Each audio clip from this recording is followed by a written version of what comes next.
Episode 28.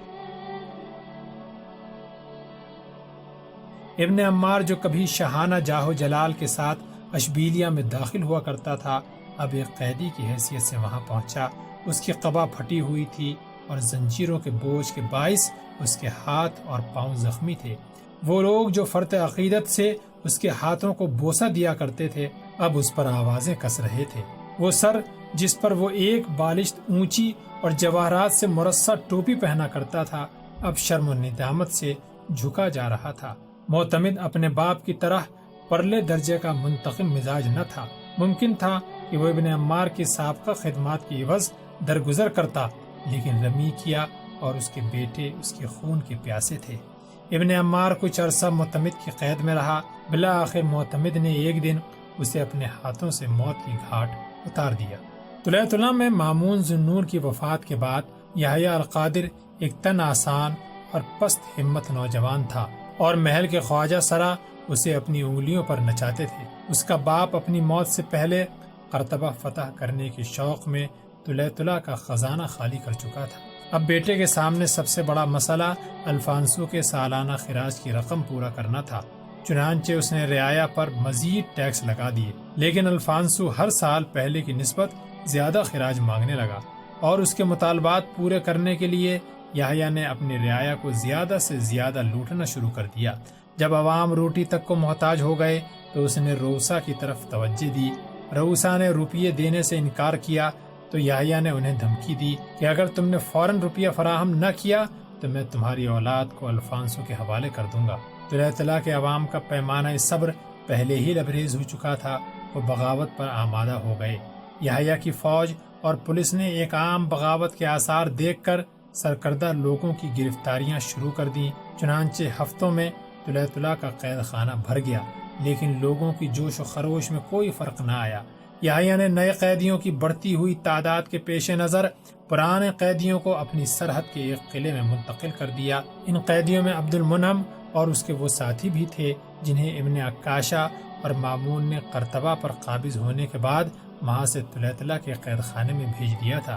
Talha میں ان لوگوں کو قید خانے کی ان زمیندوز کوٹریوں میں رکھا گیا تھا جہاں سے کسی کی فریاد باہر نہیں پہنچ سکتی تھی اور قیدی رہائی سے زیادہ موت کا انتظار کرتے تھے۔ ان کے پہرے دار گونگے اور بہرے تھے۔ ان پہرے داروں کو قید خانے کے اس حصے میں پاؤں رکھنے کی اجازت نہ تھی جو بول یا سن سکتے تھے۔ قید خانے کے داروغہ کے رجسٹر میں ان کے متعلق یہ تحریر تھا: نام فلاں، جرم سنگین، سزا تا حکم ثانی قید میں رکھا جائے اور کڑی نگرانی کی جائے۔ طلعہ کے قید خانے سے عبد المنعم اور اس کے ساتھیوں کے علاوہ قریباً 90 اور قیدی سرحدی قلعے میں منتقل کیے گئے۔ 2 ہفتوں میں طلعہ کا قید خانہ پھر بھر گیا اور وہاں سے 150 مزید قیدی سرحدی قلعے میں بھیج دیے گئے۔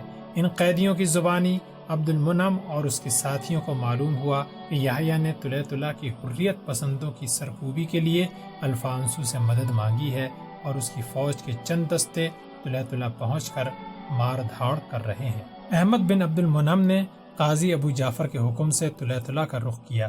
طلعہ کی حدود میں داخل ہوتے ہی اسے معلوم ہوا کہ یحییٰ کی حکومت نے الفانسو کا خراج پورا کرنے کے لیے عوام کی طرح عمرہ کو بھی لوٹنا شروع کر دیا ہے، اور اس کا نتیجہ یہ ہوا کہ طلعہ کے تاجر اور روسا جنہیں اس سے قبل حریت پسندوں کی شامل کے ساتھ کوئی دلچسپی نہ تھی، اب اپنے ذاتی مفادات پر ضرب پڑتے ہی عوام کے ساتھ شریک ہو گئے ہیں۔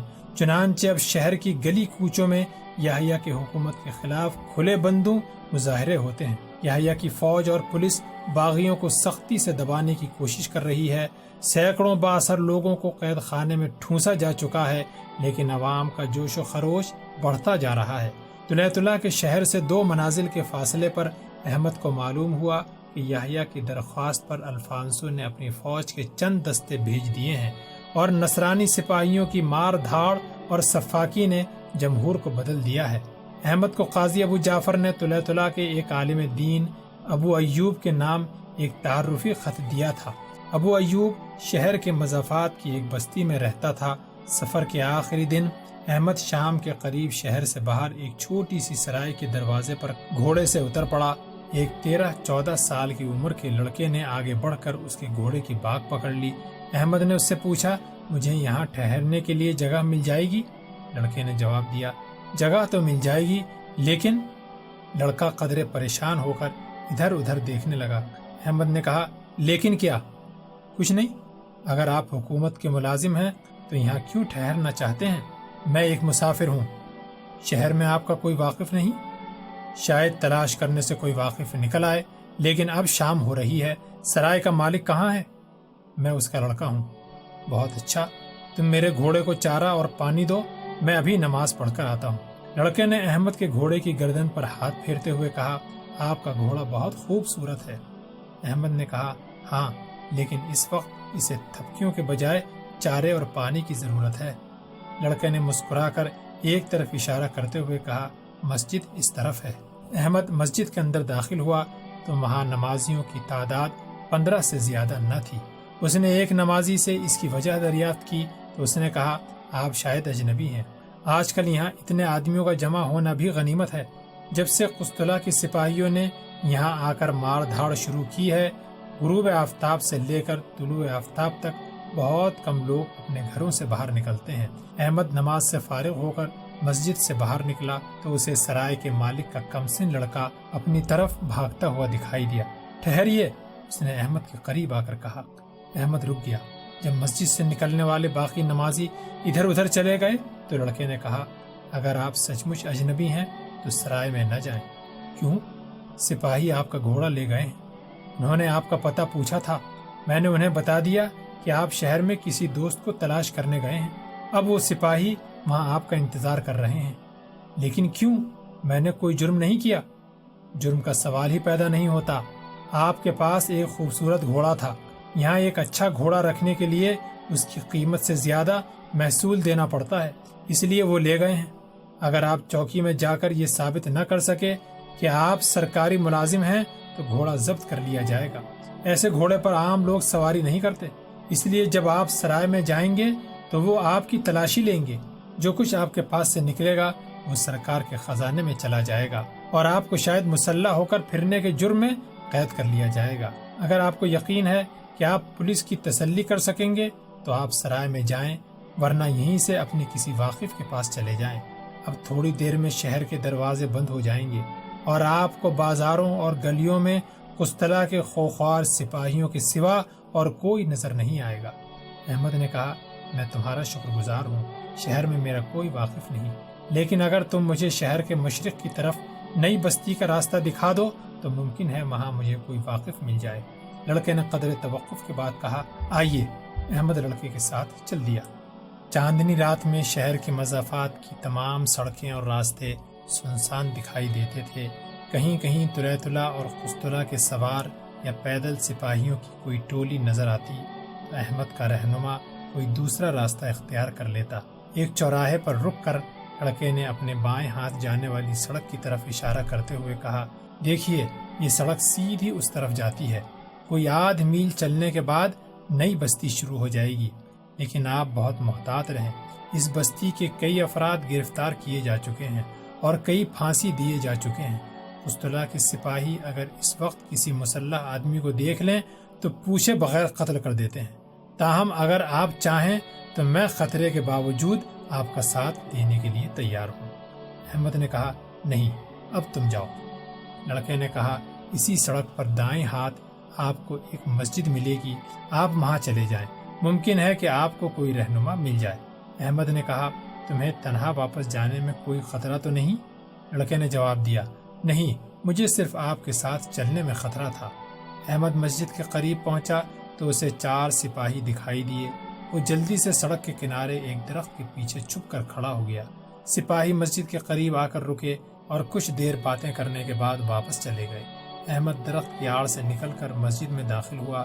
اندر مشعل کی روشنی میں ایک بوڑھا آدمی نماز پڑھ رہا تھا۔ احمد نے بھی عشاء کی نماز ادا کی۔ جب وہ فارغ ہوا تو بوڑھا نمازی غور سے اس کی طرف دیکھ رہا تھا۔ احمد نے سوال کیا، آپ اس مسجد کے خطیب ہیں؟ بوڑھے نے پریشان سا ہو کر جواب دیا، میرا گاؤں دریا کے پار ہے، میں ایک ضروری کام سے شہر گیا تھا، واپس آنے میں کچھ دیر ہو گئی، یہاں پاس ہی میرے دور کے رشتہ دار ہیں، میں ان کے گھر پہنچا تو انہوں نے مجھے اپنے پاس ٹھہرانے سے انکار کر دیا، چنانچہ میں مجبوراً اس مسجد میں چلا آیا۔ احمد نے کہا میں اجنبی ہوں اور آج ہی شام کے وقت یہاں پہنچا ہوں، اگر آپ کو تکلیف نہ ہو تو مجھے شیخ ابو یعقوب کے گھر کا راستہ دکھا دیں۔ بوڑھے نے مشکوک نگاہوں سے احمد کی طرف دیکھا اور ایک لمحہ سوچنے کے بعد کہا میں اس وقت ان کے گھر تک آپ کی رہنمائی نہیں کر سکتا، لیکن اگر آپ کے لیے وہاں تک جانا ضروری ہو تو آپ مسجد سے نکل کر بائیں ہاتھ سیدھی سڑک پر چلے جائیں، کوئی 400 قدم چلنے کے بعد آپ کو درسگاہ ملے گی۔ درسگاہ کی پہچان یہ ہے کہ اس کے دروازے کے سامنے 5 آدمیوں کی لاشیں لٹک رہی ہیں۔ درسگاہ کے بالکل سامنے ایک گلی دائیں ہاتھ جاتی ہے، اس گلی میں 15-20 قدم چلنے کے بعد آپ کو بائیں ہاتھ ایک 3 منزلہ مکان نظر آئے گا، یہ شیخ ابو یعقوب کا مکان ہے۔ لیکن وہ بوڑھا کچھ اور کہنا چاہتا تھا، لیکن اچانک کسی خیال سے وہ خاموش ہو گیا۔ احمد نے پوچھا لیکن کیا؟ کچھ نہیں، اگر آپ کو یقین ہے کہ مسلح ہونے کے باوجود قسطلہ کے سپاہی آپ کو کچھ نہیں کہیں گے تو آپ جا سکتے ہیں۔ احمد کوئی اور بات کیے بغیر مسجد سے باہر نکل آیا۔ درسگاہ کے دروازے کے سامنے لکڑی کے 2 بلند کھمبے گڑے ہوئے تھے اور ان کے اوپر ایک شہتیر سے بندھے ہوئے رسوں کے ساتھ 5 آدمیوں کو پھانسی دی گئی تھی۔ ایک ایسے نوجوان کے لیے جو سپاہی ہونے کے علاوہ ایک شاعر بھی تھا، یہ منظر بے حد دلگداز تھا۔ احمد نے بھرائی ہوئی آواز میں کہا تلہ تلہ کے حریت پسندوں، میں تمہیں سلام کہتا ہوں۔ پھر ادھر ادھر دیکھنے کے بعد وہ گلی کے اندر داخل ہو گیا۔ 3 منزلہ مکان کا دروازہ اندر سے بند تھا۔ اس نے آہستہ سے دستک دی لیکن کوئی جواب نہ آیا۔ معاً گلی کے دوسری طرف سے 2 سپاہی نمودار ہوئے، وہ قسطلہ کی زبان میں باتیں کرتے ہوئے گلی کا رخ کر رہے تھے۔ احمد تلوار نکال کر اور سمٹ کر دروازے کی محراب کے سائے میں کھڑا ہو گیا۔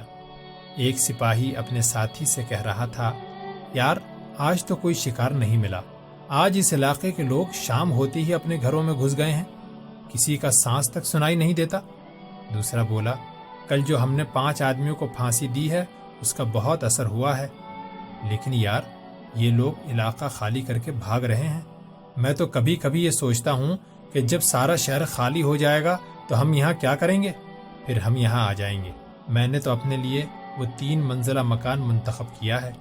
اب وہ دروازے کے قریب پہنچ چکے تھے اور احمد کا دل دھڑک رہا تھا۔ ایک سپاہی نے دروازے کے سامنے چبوترے پر بیٹھتے ہوئے کہا یار تھوڑی دیر کے لیے بیٹھ جاؤ، میں تھک گیا ہوں۔ دوسرا سپاہی اس کے پاس بیٹھ گیا۔ ان دونوں کی پیٹھ احمد کی طرف تھی۔ ایک نے کہا تم نے سنا شہر میں آج 3 آدمیوں کو پھانسی دی گئی ہے؟ دوسرا بولا وہاں ہمارے ساتھی مزے کرتے ہیں، وہ مقامی پولیس کے آدمیوں کو ادھر ادھر ہٹا دیتے ہیں اور کسی نہ کسی مکان کا دروازہ توڑ کر اندر داخل ہو جاتے ہیں، اور ہمیں یہاں شراب پی کر پھرنے کی اجازت نہیں۔ پہلا بولا شہر میں ہماری فوج کافی ہے، جب قسطلہ سے اور فوج آ جائے گی تو ہمیں ہر قسم کی آزادی ہوگی، پھر ایسے مکانوں میں جو پریاں رہتی ہیں وہ سب ہمارے لیے ہوں گی، چلو اب چلیں۔ ایک سپاہی اٹھ کر اپنے ساتھی کو بازو سے پکڑ کر کھینچنے لگا۔ اچانک اس کی نظر دروازے پر پڑی۔ کون ہے؟ وہ اپنی تلوار کھینچتے ہوئے چلایا۔ احمد بجلی کی سی تیزی کے ساتھ آگے بڑھا اور اس نے پوری قوت کے ساتھ اپنی تلوار اس کے سینے میں گھونپ دی۔ دوسرا اٹھ کر سنبھلنے کی کوشش کر رہا تھا کہ احمد اس پر ٹوٹ پڑا۔ قسطلہ کا سپاہی اپنی تلوار پر احمد کے پے در پے وار روکتا ہوا پیچھے ہٹ رہا تھا اور ساتھ ہی ساتھ اپنے ساتھیوں کو مدد کے لیے پکار رہا تھا۔ اچانک احمد کی تلوار اس کے کندھے پر لگی اور وہ ایک جگر دوز چیخ کے ساتھ زمین پر گر پڑا۔ دوسرے وار میں احمد اس کا خاتمہ کر چکا تھا۔ محلے کے لوگ اپنے دریچے کھول کھول کر گلی میں جھانک رہے تھے۔ احمد جلدی سے پھر دروازے کے ساتھ پیٹھ لگا کر کھڑا ہو گیا۔ اچانک اس نے محسوس کیا کہ دروازہ اندر کی طرف کھسک رہا ہے۔ اس نے ذرا زور دیا تو دروازہ کھل گیا۔ وہ ایک ثانیہ توقف کے بغیر اندر داخل ہوا۔ تاریک کمرے کے کونے سے ایک نسوانی آواز سنائی دی، تم کون ہو؟ احمد نے جواب دینے کے بجائے ایک اور سوال کر دیا، یہ شیخ ابو یعقوب کا مکان ہے؟ احمد کے مخاطب نے جواب دینے کے بجائے آگے بڑھ کر جھانکتے ہوئے کہا، تمہاری یہ بہادری اس محلے کے لوگوں کو بہت مہنگی پڑے گی، وہ کسی کو زندہ نہیں چھوڑیں گے۔ اب جلدی کرو، لاشیں اندر لے آؤ ورنہ ان کے اور ساتھی آ جائیں گے۔ اور علی تم کیا سوچ رہے ہو؟ احمد کچھ کہے بغیر باہر نکلا اور ایک لاش کو ٹانگ سے پکڑ کر گھسیٹتا ہوا اندر لے آیا۔ ڈیوڑی سے ایک بوڑھا آدمی ڈرتے ڈرتے باہر نکلا. اس نے دوسری لاش گھسیٹنے کی کوشش کی لیکن لاش کا بوجھ اس کی طاقت سے زیادہ تھا. احمد نے دوبارہ باہر آ کر کہا, چھوڑ دو, میں لے جاتا ہوں, تم ان کی تلواریں اٹھا لو. احمد دوسری لاش اندر لا رہا تھا کہ سامنے ایک مکان کا دروازہ کھلا اور ایک آدمی نے باہر جھانکتے ہوئے کہا, علی, جلدی سے اندر جا کر دروازہ بند کر لو, شاید سڑک پر سپاہی آ رہے ہیں. ذرا چاند نیچے ہو جائے تو میں تمہیں آواز دوں گا. صبح تک ان کے خون کے نشان مٹانا ضروری ہے. اگر ان کے ساتھی کہیں قریب ہوئے تو وہ ان کی چیخ پکار سن چکے ہوں گے. لاشوں کو کہیں اچھی طرح چھپا دو. علی نے اندر داخل ہوتے ہی دروازہ بند کر کے کنڈی لگا دی. کچھ دیر احمد خاموش کھڑا رہا. تاریکی میں اسے صرف اس بات کا احساس تھا کہ ایک بوڑھا آدمی اور ایک عورت یا لڑکی اس کے قریب کھڑے ہیں. بوڑھے نے آہستہ سے کہا, اب ان لاشوں کا کیا کیا جائے؟ عورت نے کہا, فی الحال انہیں کتب خانے کے ساتھ والی کوٹری میں ڈال دو. نہیں, ٹھہرو, شاید وہ اس طرف آ رہے ہیں. احمد نے کواڑ کے ساتھ کان لگا دیے. سڑک کی طرف سے چند آدمیوں کی آوازیں آ رہی تھیں. عورت احمد کے قریب دوسرے کواڑ کے ساتھ کان لگائے کھڑی تھی. جب گلی کے کونے کے قریب پاؤں کی آہٹ سنائی دینے لگی تو اس نے آہستہ سے کہا, وہ اسی طرف آ رہے ہیں. احمد خاموش رہا. گلی کے کونے پر کسی نے قسطلہ کی زبان میں کہا, اس طرف تو کوئی نہیں, تم نے خواہ مخواہ ہمیں پریشان کیا. میں سچ کہتا ہوں, میں نے کسی کی چیخ سنی تھی. میں یہ گلی دیکھتا ہوں, آپ اگلی گلی دیکھیں.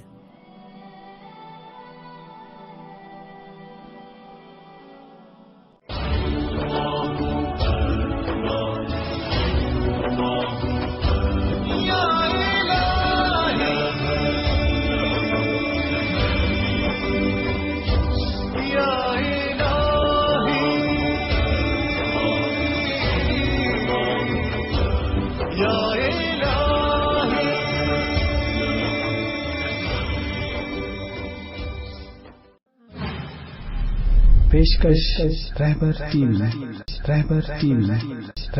ٹیم